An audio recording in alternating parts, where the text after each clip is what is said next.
Toma, toma.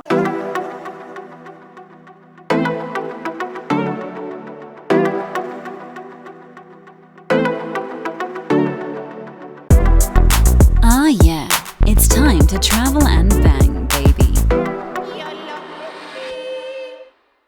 This is Travel Bang. I am the one and only Marky Bravo, the mulatto. Welcome to the jungle. We got fun and games. Here to talk about the dark arts of seduction and the nuance of game. Before we get into it, you know the deal. I got to pay some bills. This one's brought to you by Bruno Banani. If you don't smell right, she's not going to act right. Bruno Banani's going to get you the punani. Hit the link below and add this amazing fragrance to your arsenal. Okay, so this video I want to touch on something that I think a lot of OGs in the game, okay, can relate to, and this really needs to be revisited. And this is something my mentor Owen Cook, formerly known as RSD Tyler, had always endorsed, and this is a game changer. This is a game changer, I repeat. Okay, so there's two types of men who meet women.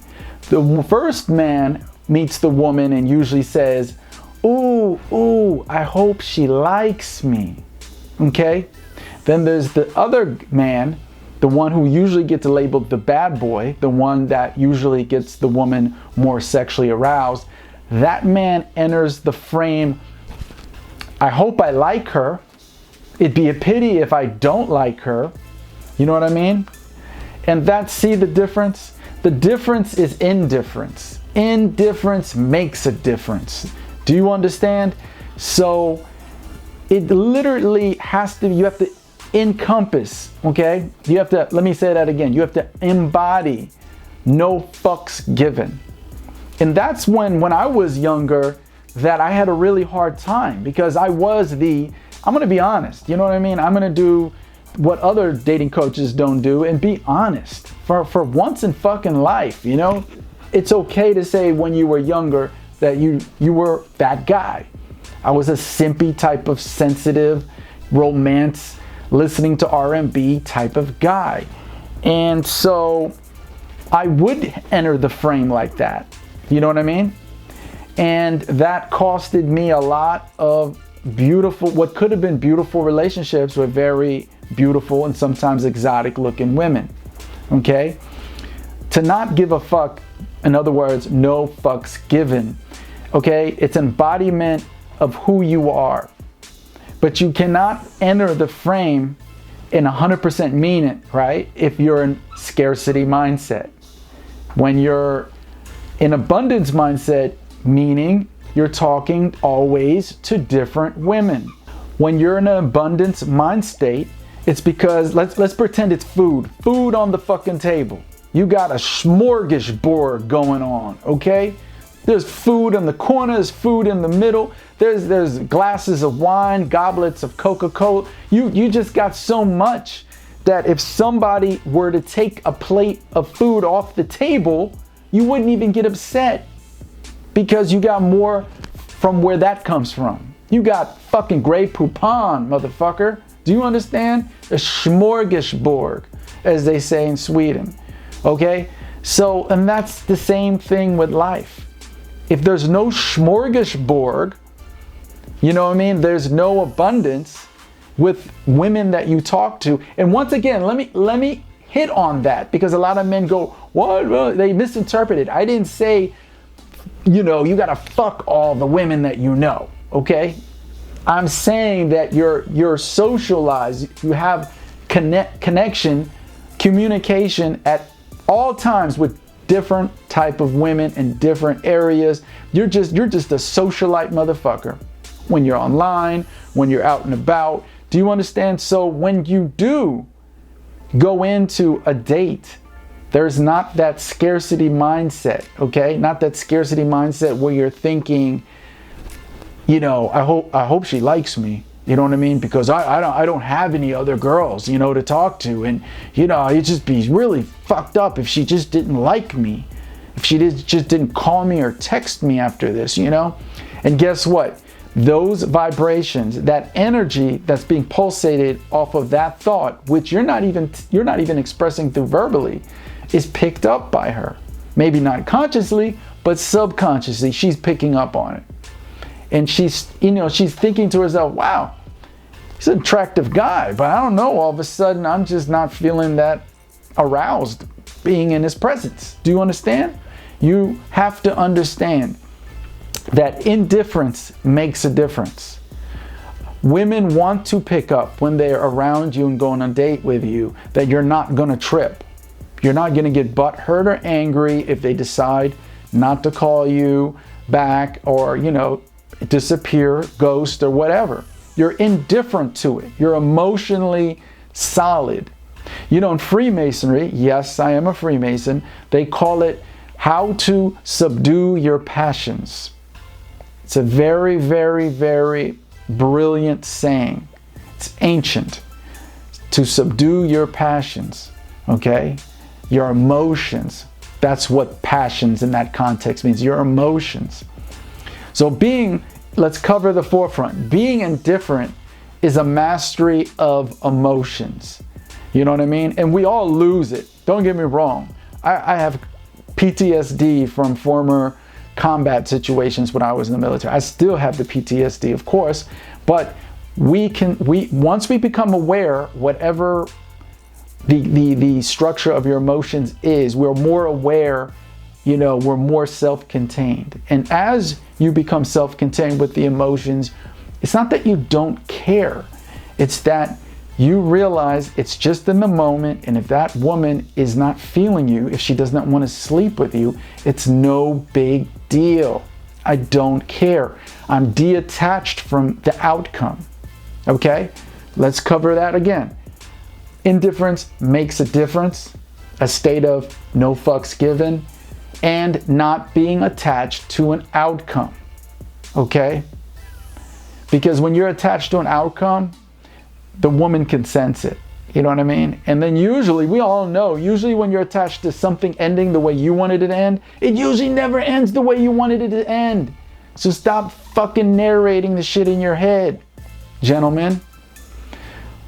Detach from the outcome, and usually, I'd say 80% of the time, in my experience, it will go the way that you really hoped it to go.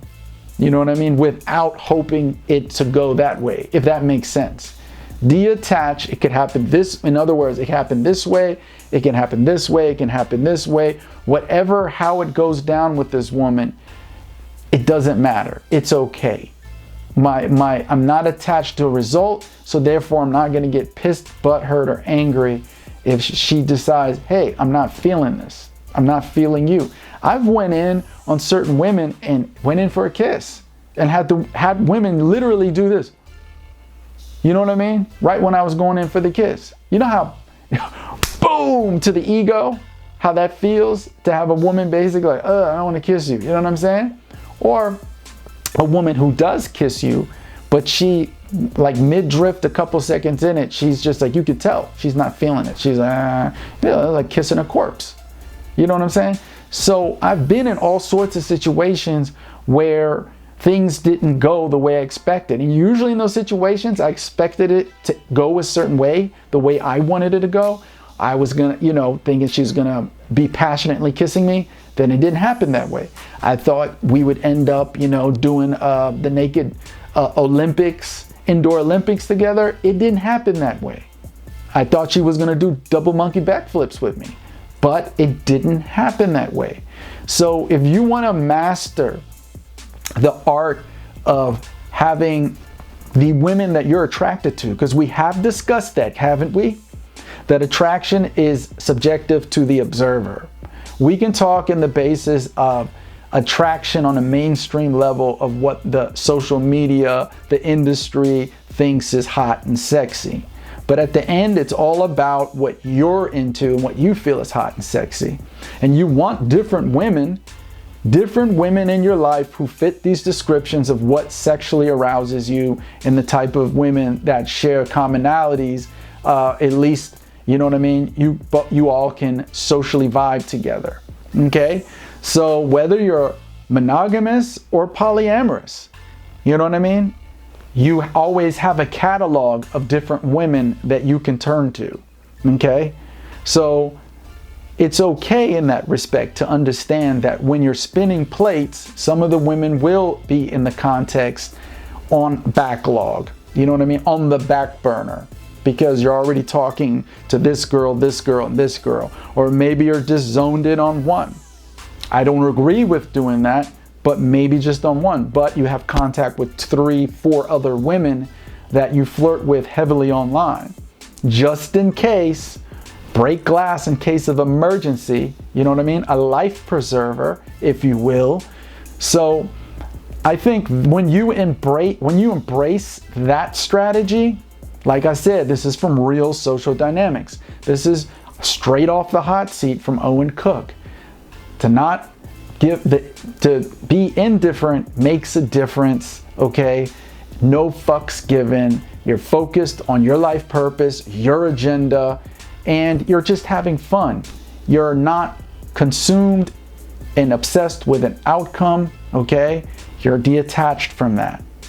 Okay, and you know, life is so much more better when you're looser, you're fit, you're you know what I mean, lighthearted, you're playful, because that at the end, that's the secret ingredient.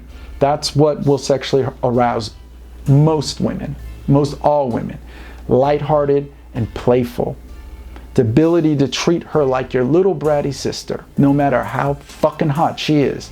You treat her like your little bratty sister. And I know I already hear a guy back there say, I don't have a little bratty sister. I never had that. Me either. I'm the only child. It's just an expression. Stop fucking taking shit literal. Come on, man. So there you have it.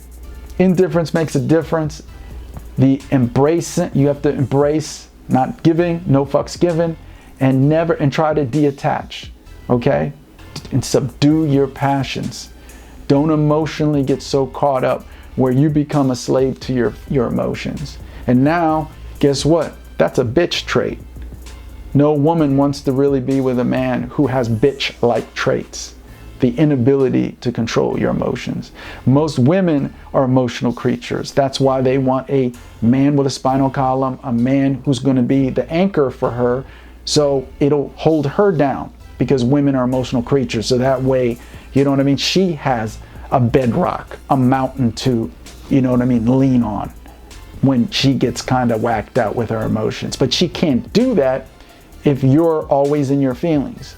If you're emotionally, you know what I mean? These are bitch-like qualities. Don't do that.